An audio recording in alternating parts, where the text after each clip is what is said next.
అందరికీ నమస్కారం. నా పేరు ఉమామహేశ్వర్ శాస్త్రి, సత్యనాపురం, విజయవాడ. నా ఫోన్ నెంబర్ 9247851738. ఇవాళ ప్రభుత్వ ఉద్యోగులు, వారి పెన్షన్ విధానం, వారి కోరికలు, వాళ్ళు తొందరగా రిటైర్మెంట్ కోరిక, ఇవన్నిటి గురించి మాట్లాడతారు.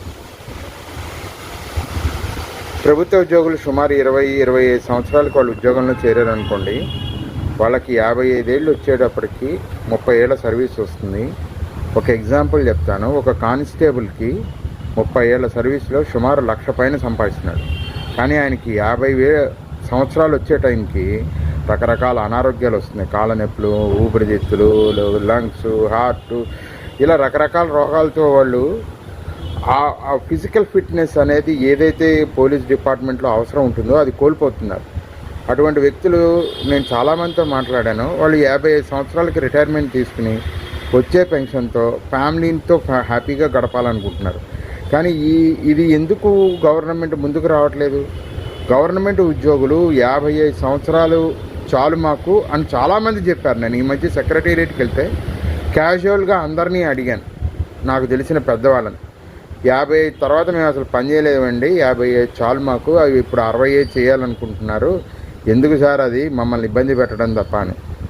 అందుకని ప్రభుత్వం 55 సంవత్సరాలకి రిటైర్ అవ్వాలి అనుకునే వాళ్ళకి ఒక ఆప్షన్ ఎందుకు ఇవ్వకూడదు? ఒక కానిస్టేబుల్ 1,30,000 తీసుకునే అతన్ని రిటైర్ చేస్తే మీరు 4 ఉద్యోగాలు ఇవ్వచ్చు అదే డబ్బుతో. ఆర్థిక భారం ఏమి ఉండదు కదా గవర్నమెంట్ మీద. అదే డబ్బులతో 4 ఉద్యోగాలు ఇవ్వచ్చు. కుర్రాళ్ళకి ఫిజికల్ ఫిట్నెస్ ఉంటుంది కదా, జాగ్రత్తగా వాడుకోవచ్చు కదా. ఇది ఎందుకు ఆలోచించట్లేదు గవర్నమెంట్? ఊరికే పెంచుకుంటూ పోతుంది. ఓకే, వాళ్ళ రిటైర్మెంట్ బెనిఫిట్స్ గురించి ఒకేసారి ఇవ్వకుండా, వాళ్ళకి రిటైర్మెంట్ బెనిఫిట్స్ 30 లక్షలు 40 లక్షలు ఇలా ఏదో ఇవ్వకుండా ఈఎంఐ మోడల్ పెట్టండి. ప్రతి నెల ఇంత ఇస్తాం, 2 ఏళ్ళు 5 ఏళ్ళు 4 ఏళ్ళు 10 ఏళ్ళు ఈఎంఐ మోడల్ ఇస్తాం, లేకపోతే మీకు బాండ్స్ ఇష్యూ చేస్తాం. ఏదో సమ్ డిఫరెంట్ ఆప్షన్స్ ఎగ్జిక్యూట్ చేయండి. అదే ముసలాళ్ళని 65 ఏళ్ళు, ఇప్పుడు 55 నుంచి 58 అయింది, 58 నుంచి 60 అయింది, 62 అయింది, 65 అవుతుంది ఇప్పుడు.